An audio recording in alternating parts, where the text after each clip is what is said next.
The Locked On Podcast Network presents the NFL Big 3 in 30.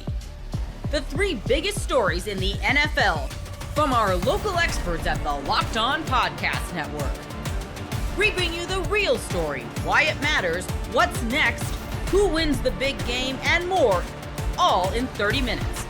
The NFL Big 3 in 30 starts now with the biggest story in the NFL.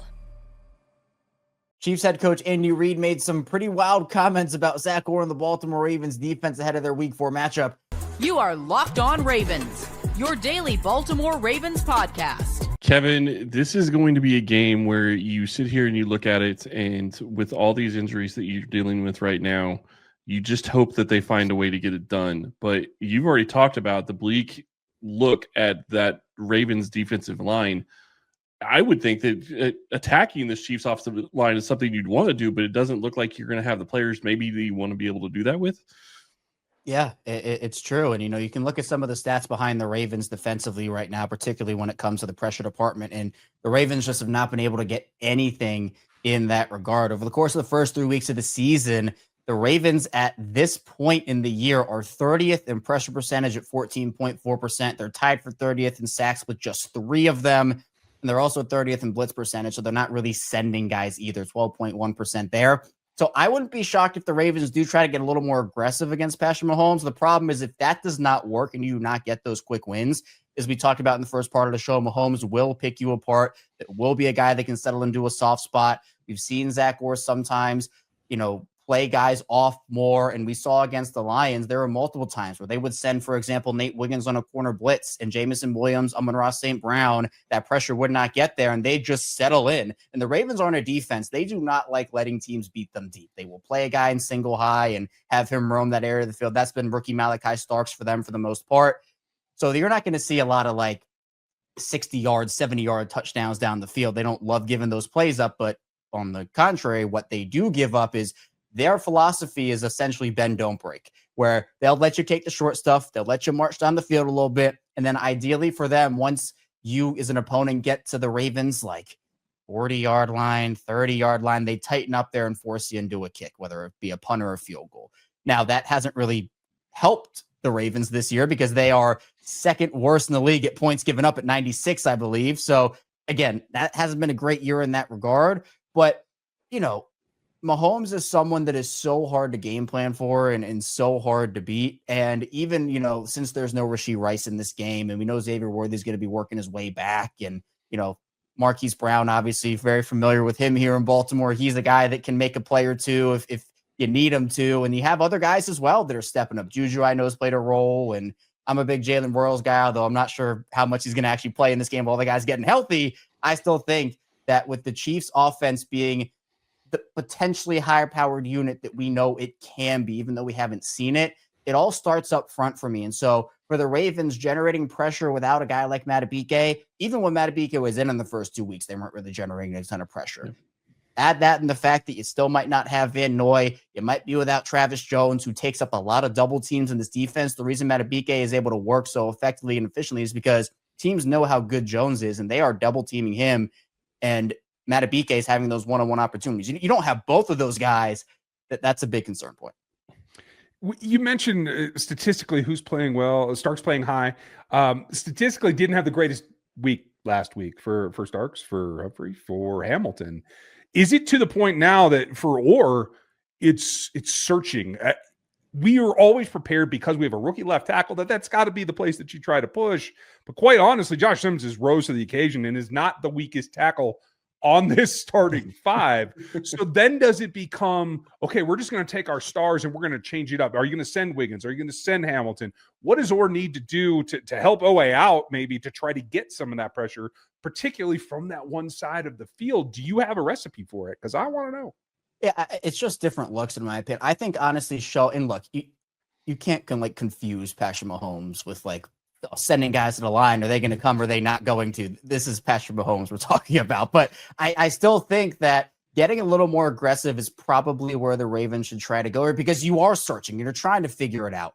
Now, Mahomes, much like the top quarterbacks in the league, Lamar, Josh Allen, et cetera, they're not the status quo. They're better than the status quo. So you need to start to figure out how can you how can you make these teams get a little bit antsy? With Mahomes, he's going to be cool, calm, and collected. Kelsey, he's going to be cool, calm. Like we know that these guys have been there and done that, especially against, again, a Ravens team that they have had success against over the course of their careers. But I would try to maybe send guys up the middle, potentially, try to get mismatches. And even you have guys like Marlon Humphrey not playing well. Roquan's been very up and down this season. And so for a guy like Owe, and you have a lot of guys who are motivated, like a lot of contract year players, always been one of those guys. We saw Matabike a couple of years ago have a career high, got $100 million and, kind of off to the races there. But it also would help if Jair Alexander were to play in this game. He's been technically off the injury report these past couple of weeks, but not in football shape, and the Ravens have been holding him out.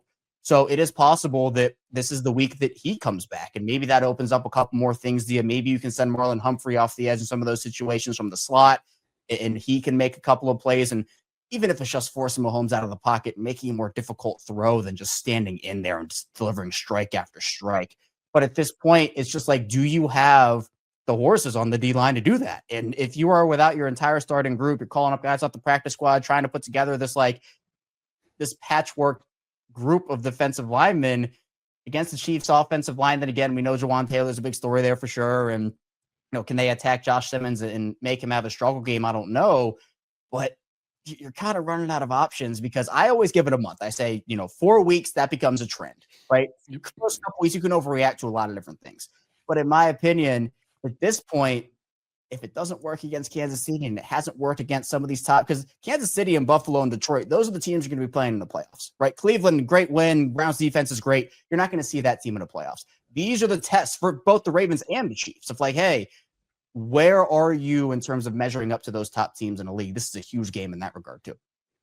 Well, and I think that the big thing when you start looking at the Ravens defensive line is it goes past just the defensive line, because you have those defensive linemen keeping your linebackers clean, getting them the ability to make plays for your defense. And if you have a completely new defensive line, that's going to affect your second level as well. So I think that's going to be a big key in this game.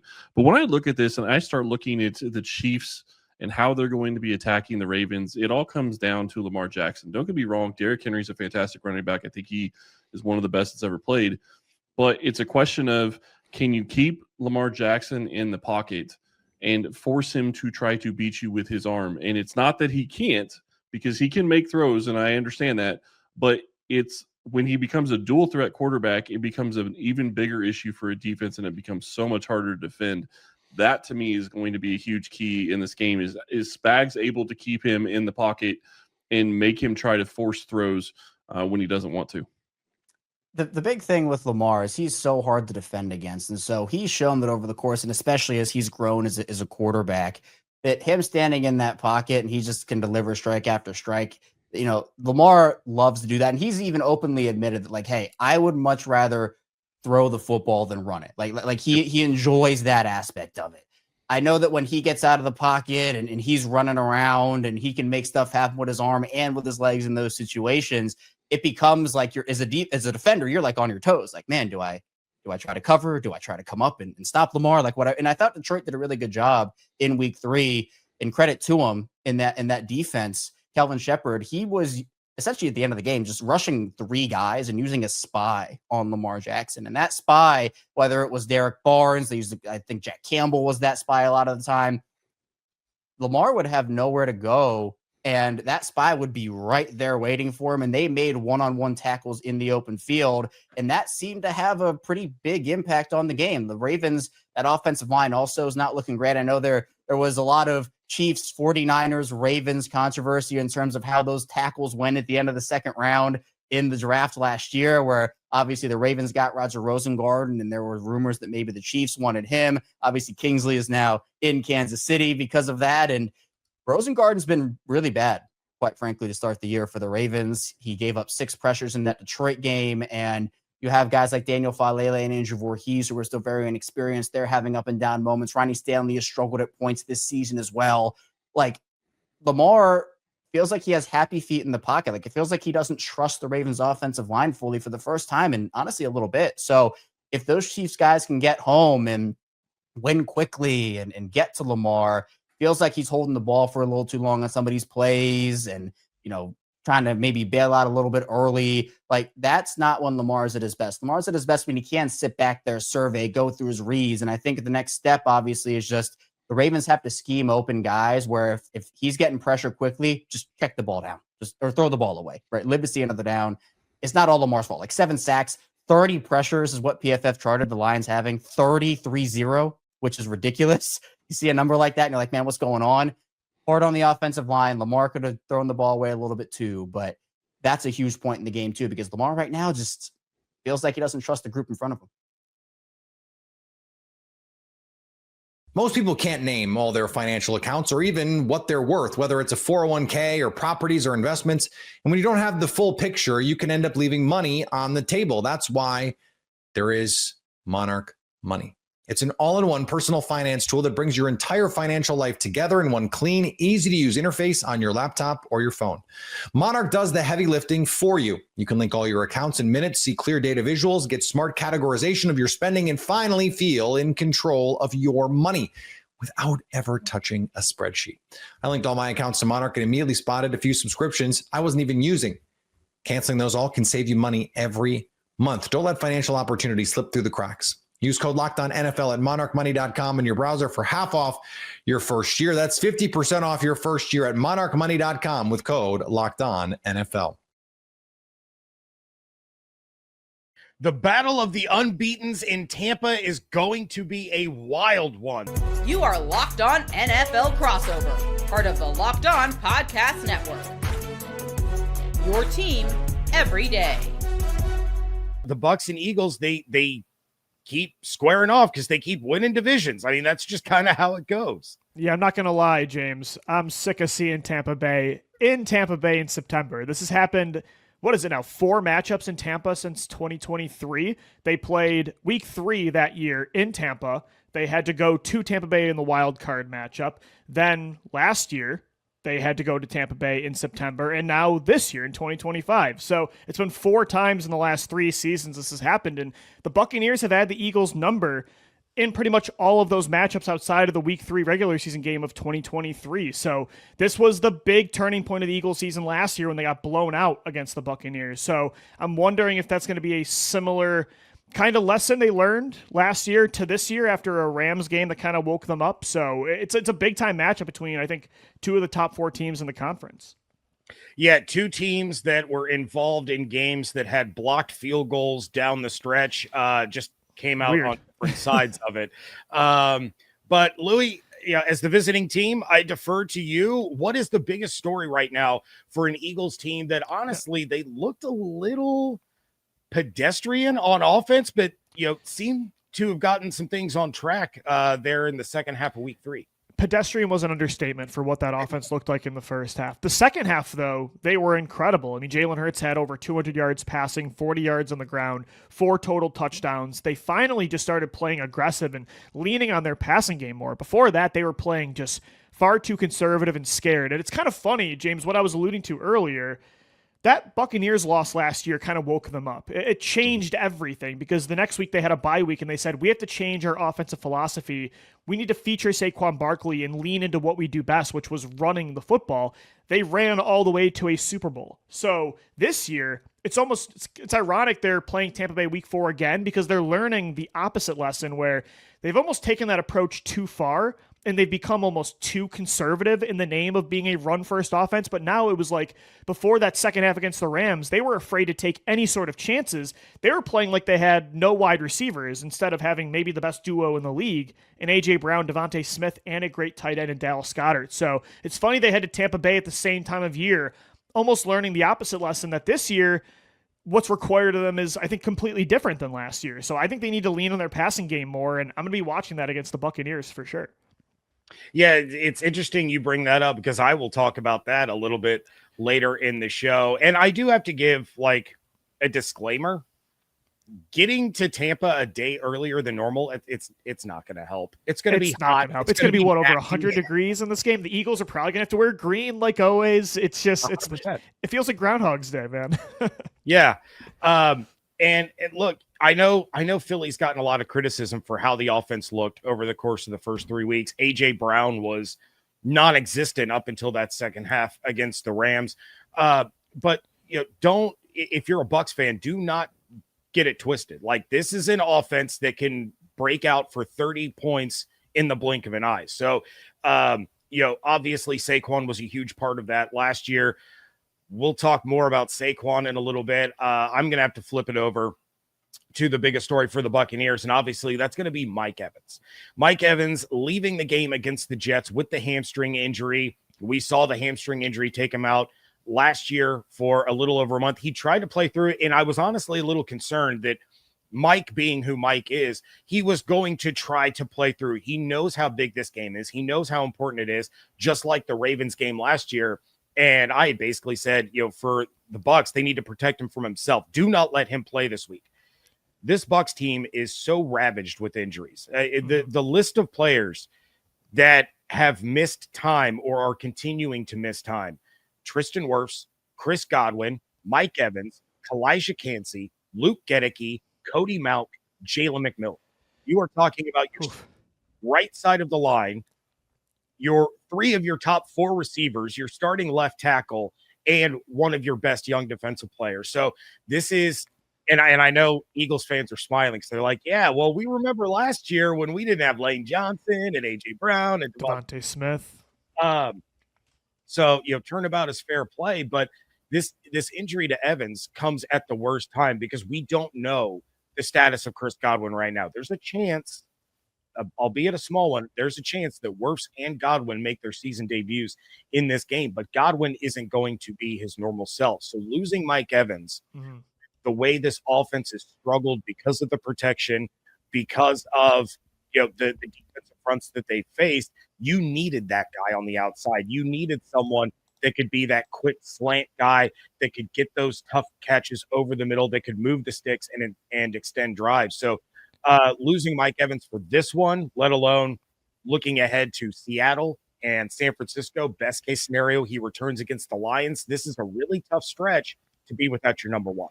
And when you look at it, James, like, these are 2 of the best 4 teams, I would say, in the NFC, both at 3-0. It's a really important game early on in the season if you're fighting for the 1 seed in the NFC. I think it's going to be between the Eagles, and that's why last week's win against the Rams was so important, because they're going to be up there. I think you look at Green Bay as well, and Detroit in the NFC North, but Tampa Bay, quietly has been, maybe not even quiet's the right word, but they've been one of the most consistent NFC teams over the last 5 to 6 years with Tom Brady and now Baker Mayfield. So they're up there. Like, they are a threat to get that number 1 seed in the conference. So this is a really important game in September. It's kind of crazy how, at least from the Eagles' perspective, they've had some huge matchups already. They had to play a divisional opponent week 1 in Dallas. They had to play the Chiefs again, the Rams, and now the Bucs. So the NFL certainly, they raised the stakes early on, at least for the Birds. Oh, 100%. Yeah, I mean, Tampa started the same way with the divisional opponent. Then they get the Texans and the Jets. That's a little bit easier. Well, that's a huge test for Tampa too. So, that's 2 of 4. Yeah. And I know that Eagles fans and Bucs fans don't see eye to eye, but can we all take a collective moment to just kind of giggle a little bit that after this week, either the Chiefs or the Ravens are going to be 1-3? 1-3. That is crazy. Yeah. That's hilarious to me. That's the NFL. This is, James, one of, to me, like, the craziest starts to an NFL season that I've ever seen. I mean, even the Eagles win last week.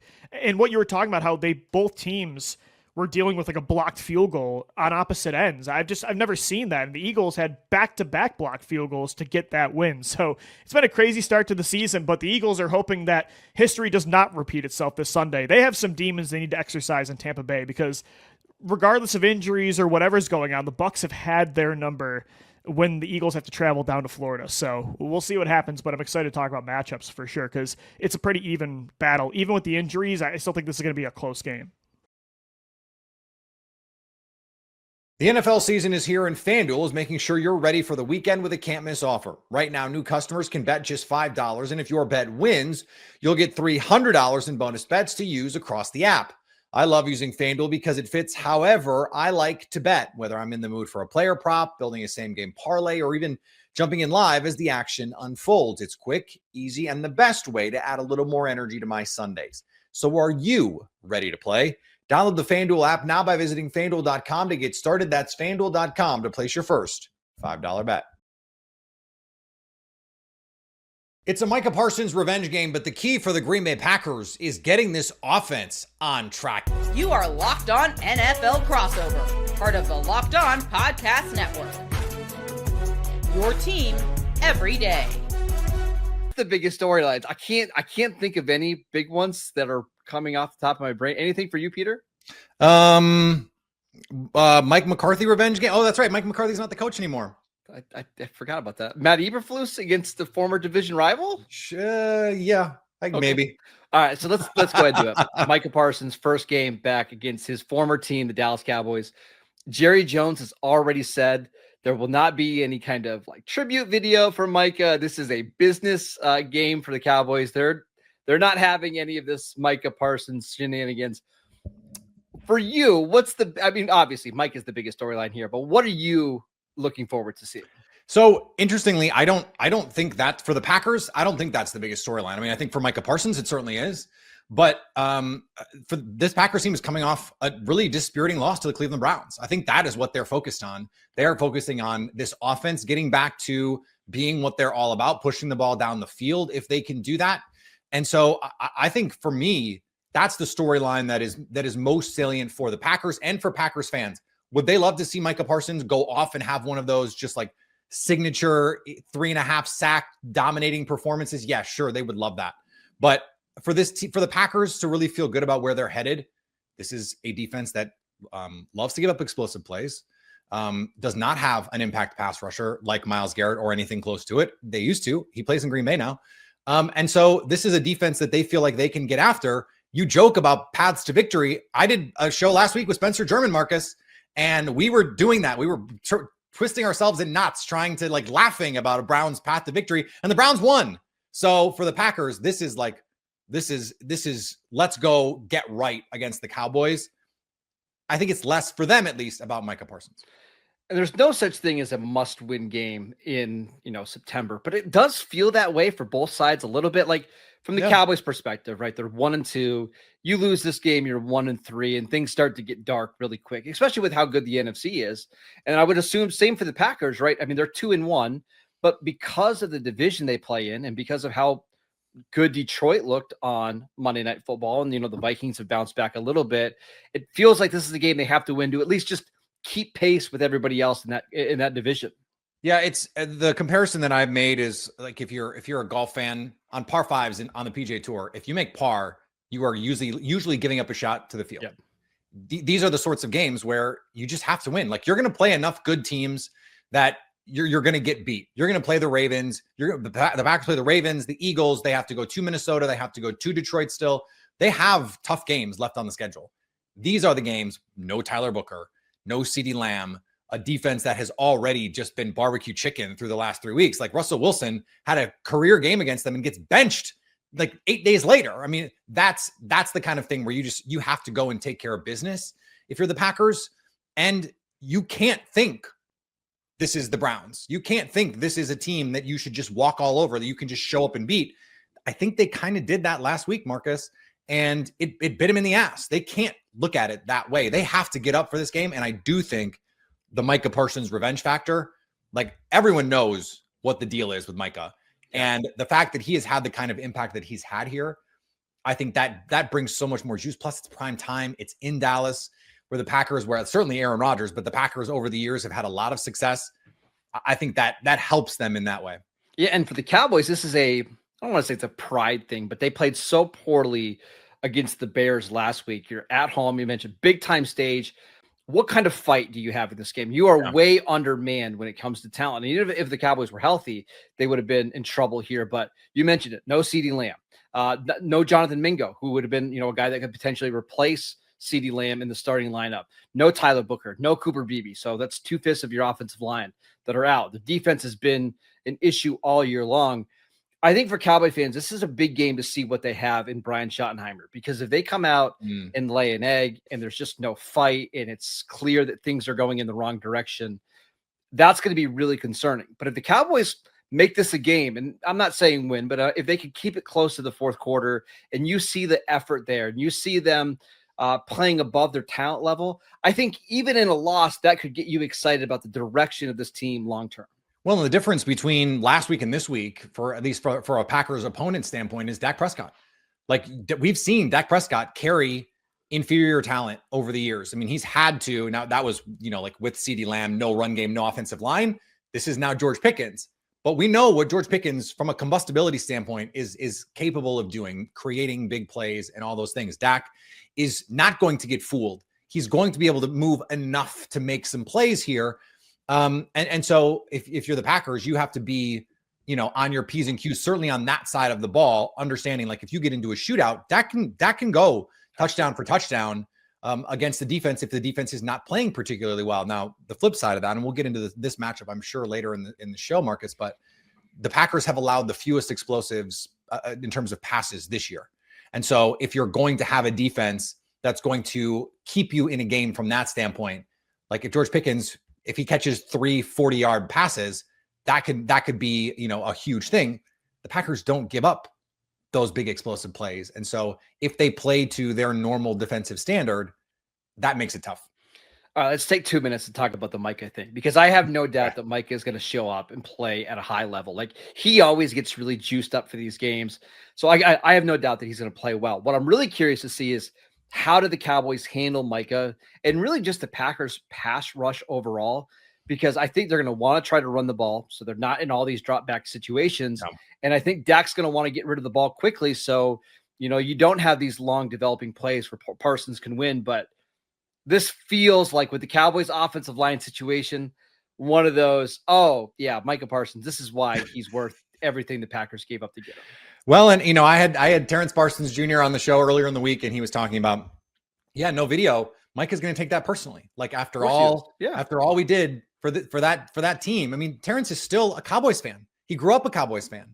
This is hard for him. And look, there was that quote. I thought Adam Schefter did a pretty despicable job of putting context on the quote when he put out, like, it's going to be painful to sack Dak, and it makes it seem like he's trying to hurt Dak Prescott. What he said was, if you read the whole quote, is it's going to be painful because he cares about Dak Prescott and that team. And it's a reminder of this fissure that happened between those two teams.